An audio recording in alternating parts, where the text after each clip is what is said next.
Sino kaya? Yung walang girlfriend ha, tsaka hindi minor de edad, yung nasa tamang edad na. Sino yan? Nasaan? Hindi ko makita. Ako, nagkakagulo na sila dyan. Nagkakagulo na sila dyan. Nagkakagulo na sila dyan. Sino rito ang single? Sino ba yan? Teka, ba't hindi ko makita? Kuya, patingin naman ang mukha mo. Nahihiya si kuya. Sino yan?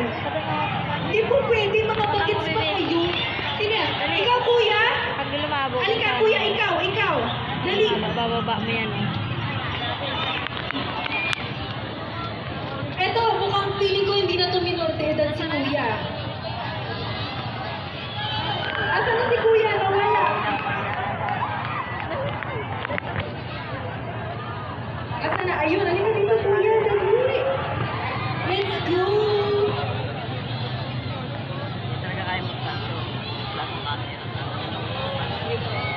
Kuya. Sige, paakyatin natin si kuya.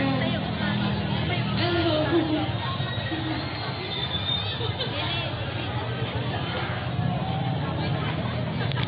Halika kuya, samahan mo ako dito sa stage.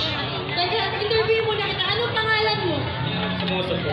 Gerald. Taga dito ka talaga sa Atimon. Barangay Corregidor. Ano ko na to? Bag. Karag. Kaya mo lang. Caridad. Barangay Caridad. Okay. Ilang taon ka na? Ay, 21. Oh, 21. At least hindi siya minor de edad. Pero itong pinakamahalagang tanong, may girlfriend ka na ba? Wala. Baka mamaya nandito yung girlfriend. Wala tong girlfriend? Kaya. Wala?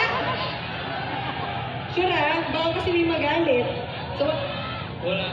sige, ayan. So, bago tayo kumanta, kung wala kang girlfriend, huwag mo kukunin kami. Pwede lang sumanta. Okay lang? Okay lang po. Wala, Sino ayaw ba mo. magagalit? Opo. Sama mo ako dito, kakantahin kita, ha? Opo. Sige. Music! Labo, bebe.